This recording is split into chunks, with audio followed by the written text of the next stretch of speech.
Hello world, my name is Oleg Dmitriev. I'm the academic supervisor for International News Production Program here at the High School of Economics, one of the leading universities of Russia. And with me is my longtime friend and a colleague and the person who designed this program, who designed the layout of the program, the creative supervisor, Mr. Alexei Nikolov. Hi, everyone. Well, he's exaggerating. As a matter of fact, we've designed it together, and we intend to keep it that way. Yeah, but Alexei was the mastermind of the idea. And before we start talking, let's play the video that we recorded some time ago.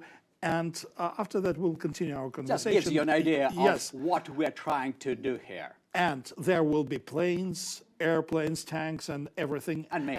Yes, and Alexei, and we will tell you why later on. Yeah. Stay tuned. Let's go. Hi, my name is Alexei Nikolov, and I'm the creative head of the International News Production Program. I had my first article published when I was 13. That's 48 years ago. In almost half century, I worked in print, TV, and web. I was a part of the launching team of a few news outlets, including RT, where I work now for the past 14 years.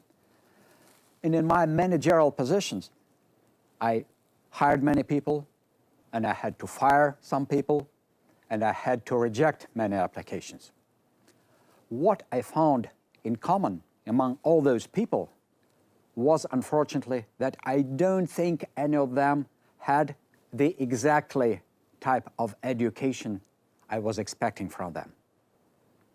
With all due respect to fine educational establishment, to fine schools which they graduated from, they still didn't have that set of tools that they needed to start working immediately. And it has been my dream for many years to start a journalistic program which would give people the set of tools that are being used in our profession today, not yesterday, not the day before yesterday. And of course, I'm glad that I found the High School of Economics as a partner for this program. That's a well-respected but also very liberal thinking university. Talking of cliches, which are a part of our today's life, I would say that this is another problem, maybe a bigger problem than the tools problem. We would expect that with the Web 2.0, we would have less what is known as fake news and more real news. But it's so difficult to debunk the cliches. If you think about Russia, for example, that's where I'm sitting right now. What do you think about Russia? Oh, Russia is vodka and lots of arms. Oh, yes, we have arms. Just look at that. We have these old tanks. We own one. We actually have it here, right here in the studio. A nice tank, isn't it? And then, of course, we have some old machinery from the Second World War, which we also use a lot. A nice one, too. And moreover, we even have an old airplane, which Russians, of course, use in their everyday news production. Hi. Another airplane, as always. Well, the truth is, of course, mainstream media wants you to buy these cliches. And it's very difficult to debunk them. And that's precisely what we want to do as a part of this program. My idea is that we'll have top people working in today's journalistic environment who will be telling you exactly what's new, what's happening today, and again, I would claim, even more important, how do you look at the news differently? How do you debunk those cliches? How do you question the questions that no one else wants you to question? Of course, on top of that, it's so easy. I mean, what does it take to create a military jet plane? I'll show you. It's a snap of a finger. That's how we Russians build military jet planes. You just snap your fingers, and off it goes. Hey, no. Please come back. Come back. Come back. Good. Now, the truth is, we want to create something totally different. The unique program, totally in English, right here in Moscow, that will teach you not just the set of tools, but also a different look at the news. And I'm sure we can do that. We will create the totally different news program, international news production. And finally, just to prove that I'm Russian, let me say it in Russian. Добро пожаловать. That's welcome. Большое спасибо. This is another phrase just to prove you that I'm speak Russian. fabulous Russian. Yes. Never expected that. Yes.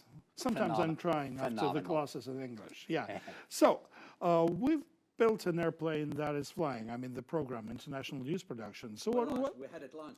Yeah, we had it launched. It's in the air. So what are the key features of it, in your understanding? How would you define it?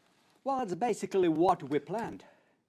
I think we've been quite successful so far. I would say we were more successful than I expected. Because the idea, as you remember, when we were launching it, was to create a bit of very special international landscape here in Moscow, right in the center of Moscow. We are about 10-minute walk from Kremlin, which is a unique place.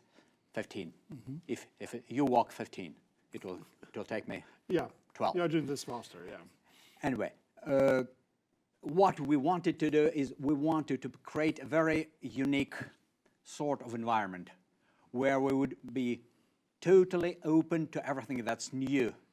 I mean, the traditional journalism, with all due respect, we all studied traditional journalism and did a lot of good to us. But the traditional journalism simply disregards some of the new features of the Web 2.0. Even as you learn how to use social networks, for example, you cannot ignore some professional things. I mean, you have the new camera, you may have the mobile phone, which is the camera everyone has. Even with a mobile phone, you have to know how to film if you want it to be real news, not just your TikTok blog. You want to know how to edit. You want to know how to put it on air. You want to know how to tell a real source of information from the fake source of information. I personally love the word, the word lipa. So how to avoid lipa news. Lipa news, which is fake news. Lipa is a tree, lime, which is... That's a lime tree. Yeah, that's a lime tree. But in Russian, this is lipa, which means fake news, right? That's right. Yeah, so that's all about mindset then, yeah? Just how to use... A big part of that is mindset, absolutely. It's not about pressing buttons. And what was the feeling? What did you feel like when you first came into the class teaching alternative media? Well, I had a very interesting mixture of people, in addition to the students, because as you know, and as many of our participants know, in the High School of Economics, you can choose many of your courses. So a number of people from other programs chose the Introduction to Alternative Media, my course. So I had a very interesting bunch of people, Japanese, French, Hungarian, Russian, obviously, Lebanese, and it was a very interesting challenge to find what unites them, find the common ground. Because at the end of the day, with all your different national backgrounds, you have something which unites you. And as we, all of us, all the auditorium, all the class, took this travel into learning how are you being fed the fake news? How do you find what's real and what's fake? How do you make your own research? How do you not fall into the trap that there are many of those that are being prepared to you? What is international alternative news in your understanding? So why bother studying it in Moscow and come to us from other countries? Well, I believe the reason they do that, and the reason some of the people from other programs join our program, some of our courses, is because, very simply because Russia, as well as Turkey, for example, as well as Qatar, are more independent, if you will, in terms of producing and presenting the international news than some of what you would call mainstream or legacy media. With all due respect to some of our distinguished colleagues who have been around for 100, 150 years, you cannot treat the news in the year 2021 the way you did it in 1921. It's just totally different animal. It has changed so dramatically in the past 15 years, ever since the Web 2.0 has come into existence. And of course, the choice of news is something that is totally different. Just to give you folks the example, how many of you have ever heard of consortiumnews.com, which I personally think is an outstanding, perhaps, or arguably the best source of alternative news, of independent news, anywhere. An American website, which I'm sure none of you or very few of you have ever even heard of, much less read on a regular basis. So this is a part of what we're trying to teach. First of all, there's a good deal more than what you are being used to. You are living, and we are all, I mean, we are no exception. Perhaps Oleg and me, have a little bit more experience. But otherwise, we all live in the world where people are feeding you with a preset number of sources, with a preset agenda. And if you think about that, how many pieces of news can be put into a news bulletin? 5, 6, 10 at most? Well, I believe 6. No. Could be around 6. How many important news are coming every second from all over the world? You're talking about millions.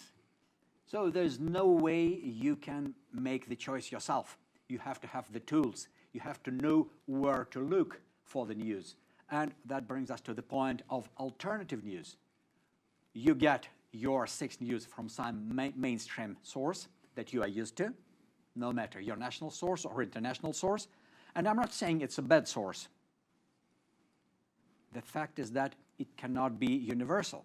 So it cannot be versatile. It only shows you one side of this thing. And you also want to see also what's on the other side. And this is basically what the idea about the alternative news, about the non-traditional news. And then, as we learn that, we come to the point, how do we produce news at the era of Web 2.0? And here we are proud, we're really proud that we have a set of teachers who are absolutely top in the job they're doing. Yeah, just like new media guys who are international winners, the winners of international awards, television awards, for the show called 1917, for example, where they asked themselves the question, a very alternative question to my mind, how would Lenin tweet?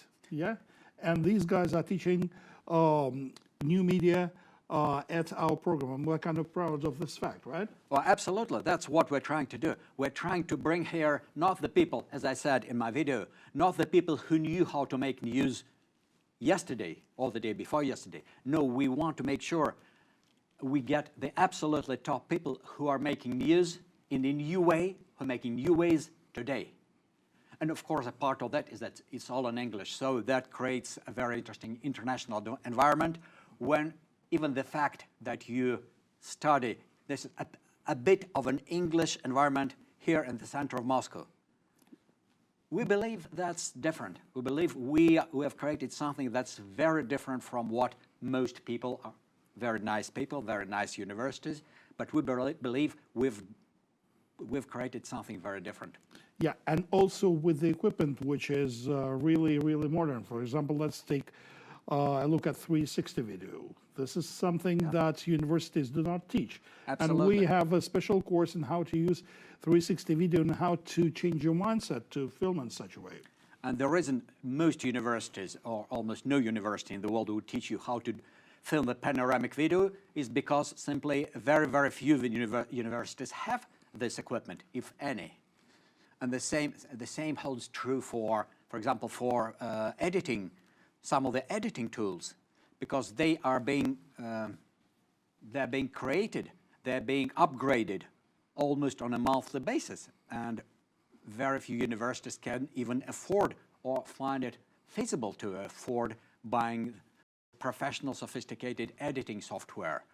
While what we do is we have people who use it, who actually use it in their day-to-day work, and they come here and we use our partnerships with some international news outlets to actually send our students and to let them see with their own eyes and try those things with their own hands. Yeah, it seems that what we're saying is something interesting because we've got questions. Okay. We have the first question, and I'm really glad that we have it, especially this one.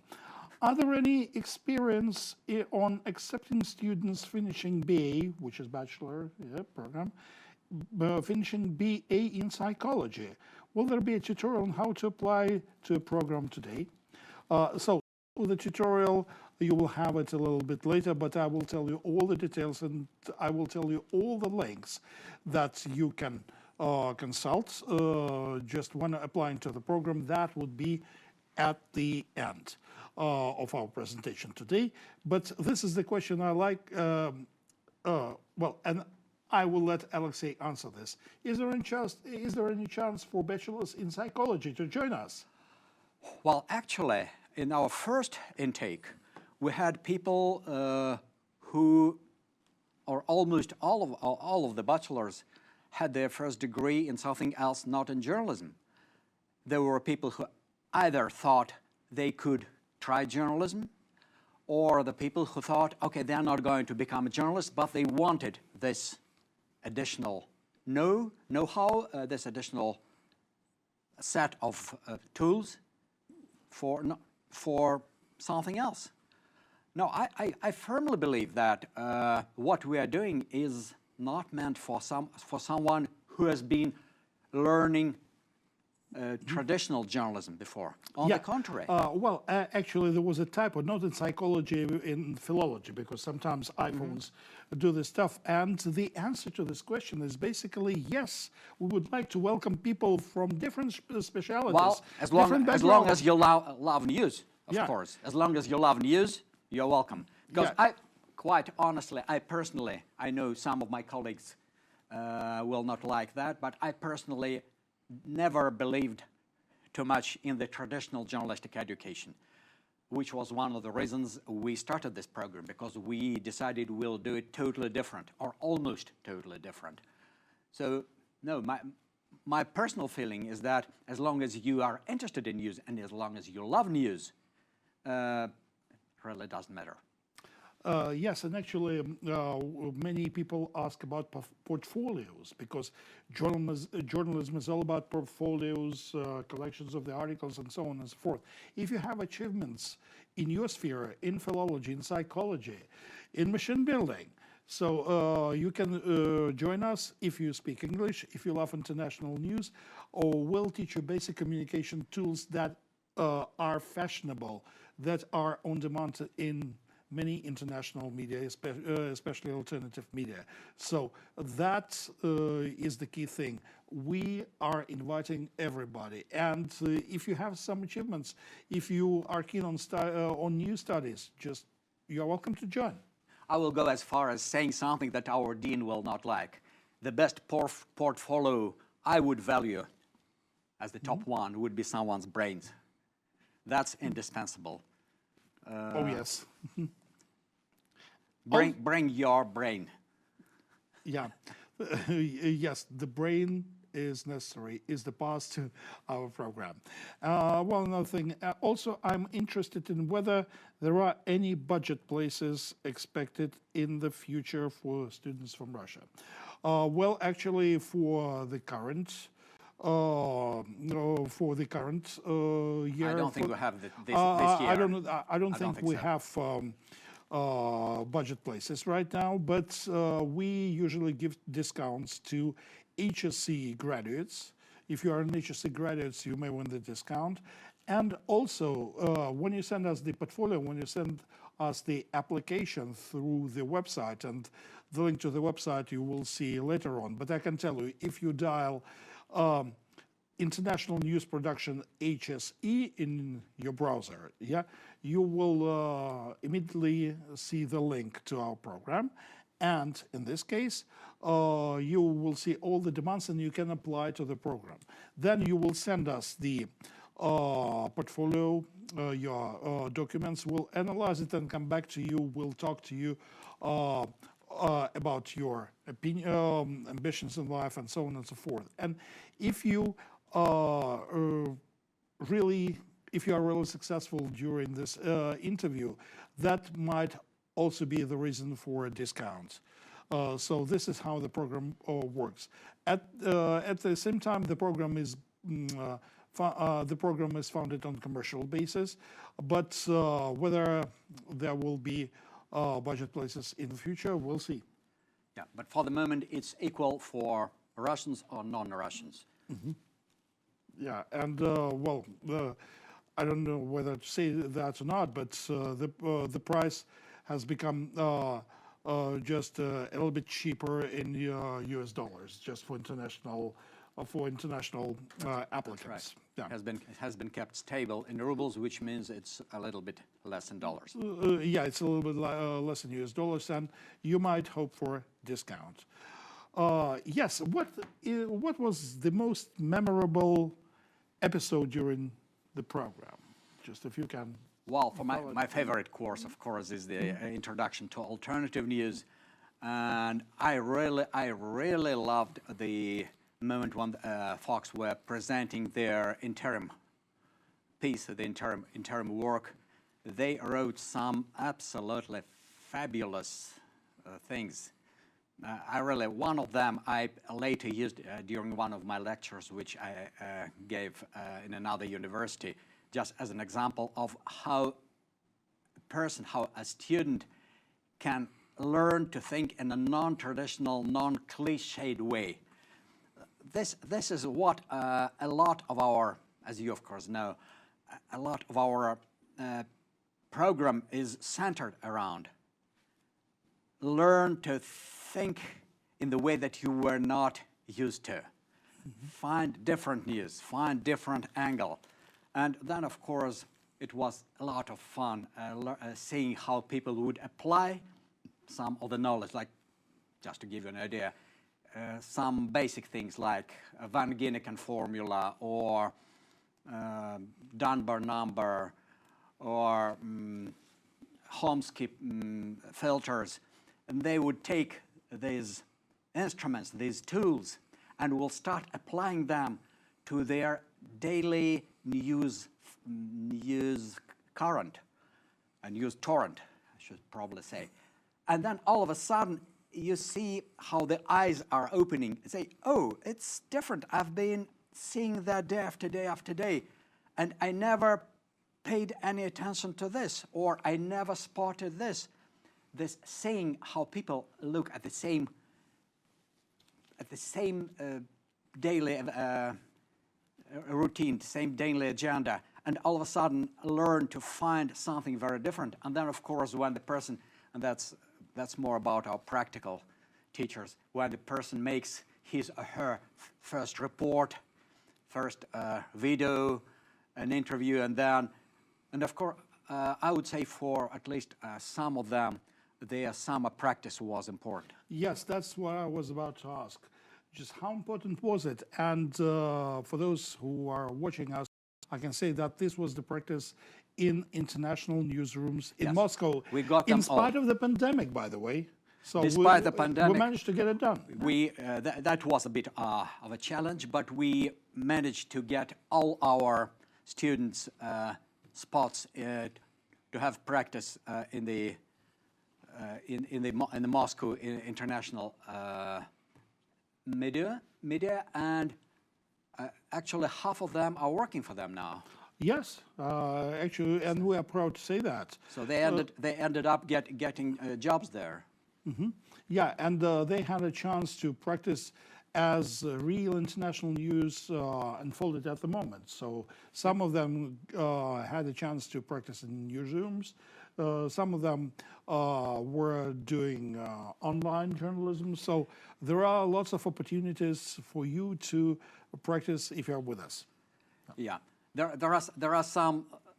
may be some situations when during your second year you may not be able to spend that much time in Moscow, for example, and we are prepared to accommodate.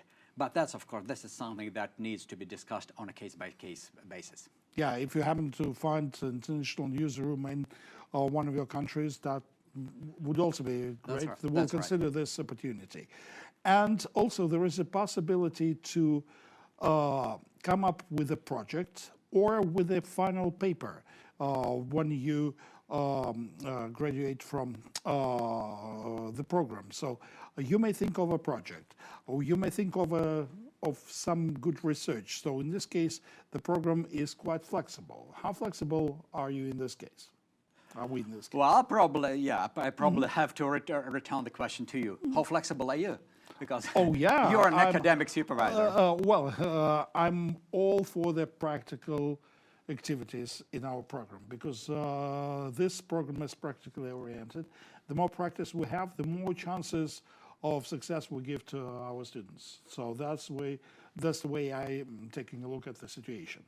So, and the practice is important, and the new theory is also important, just like visualization, data journalism, so on and so forth. Also, another addition to that, while you're talking about that, our faculty, our teaching staff are international as well. Because with our first, we had British teachers, we had Americans, I believe we had Irish. Yes. So we're really trying, not only the students, but also the teachers, the staff, we are trying to keep them very international. So we're really trying to make this thing unique, right here at the heart of Moscow. Yeah, and all the Russian teachers are good English speakers, and, and some of them are anchors, reporters, and so on and so forth. Well, as a matter of fact, the way some of our Russian teachers speak English is more impressive than some of the English people speak English. They speak good English, and I mean good. Yeah. So another thing is, nevertheless, coming to Russia to study during the times of pandemic sounds a little bit scary, but we already have 2 people who applied for the program. Oh, yeah, and that's absolutely. an achievement. So again, why coming to Russia to study international news in English? There's a combination of reasons why to come to Russia. First, of course, you always want to come to Russia while you're young. You can afford spending 2 years going somewhere, getting additional culture. Of course, you can also add learning Russian. You don't need Russian. You don't have to study Russian, but you can. And that's, of course, this is an additional plus, absolutely. And then, of course, you get into a totally new environment. You get into the program, which is, I would say, in a way, it's unprecedented. I think with our first intake, we proved it was successful. So it's not the first one anymore. So it's already time proven, 2 years proven. Yeah, so Thank you very much for your questions. And there is one more. What was the most successful project finished by students? Well, there were some. There were Telegram channels on the current news and current affairs. This is something they did for their first year. And now they are trying to work on their academic papers. For example, one of them is dedicated to news media, international news media in Lebanon and domestic news media in Lebanon, how they're developing. There is a project on Korean media, the research project, the project about how the world famous international cases regarding Russia are portrayed in the Western mainstream and in alternative media. So this is a kind of comparative study.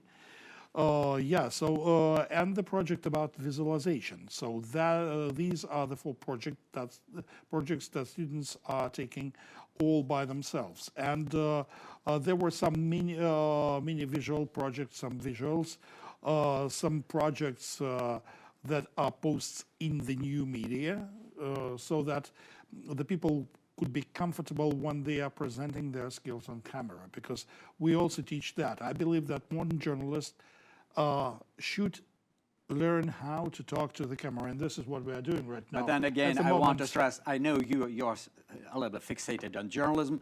My stronger point is that you don't have to, this, I believe, what we're teaching is very important, just to learn to treat news independently, to find, to make your own choice of news, not to be brainwashed. And we are completely non-ideologically inclined, left or right, or pro or contra. We're totally neutral, and this is part of the reason why we do it at the High School of Economics, which is known for its liberal school of thinking, and we are exactly in the center of that.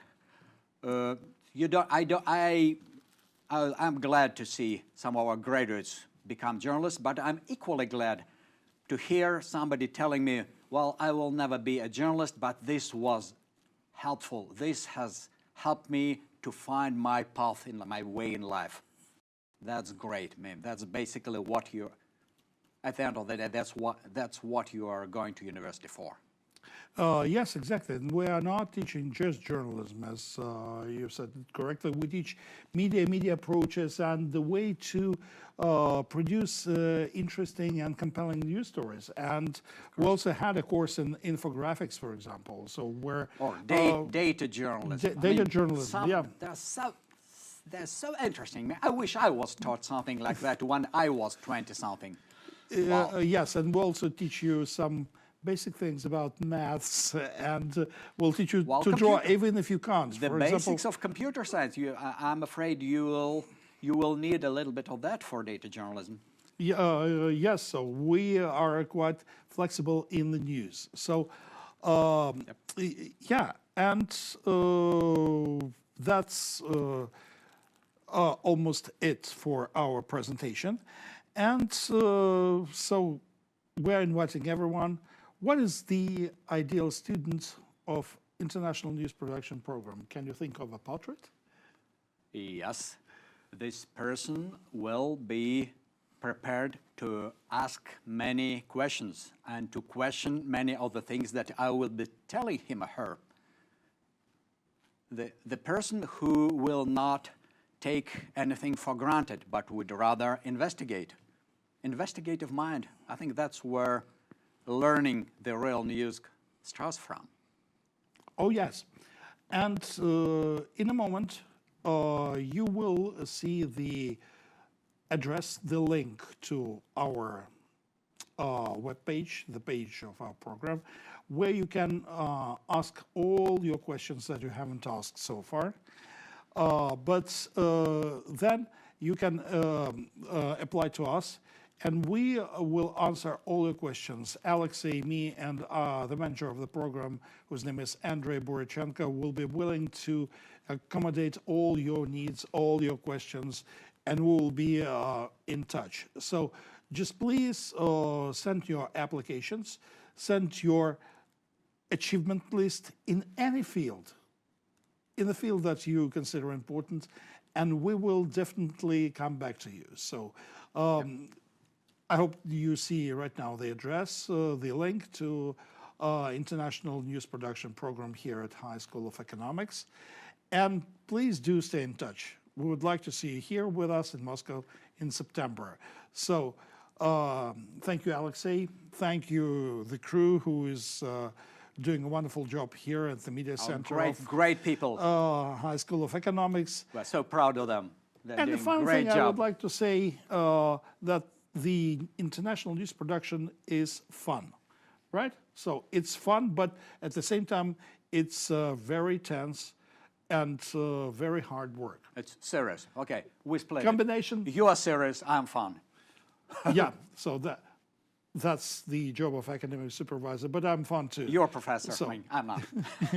Yeah. So have fun and take care of your health. Please do take care. All the best, and we'll see you in Moscow. Goodbye. Bye.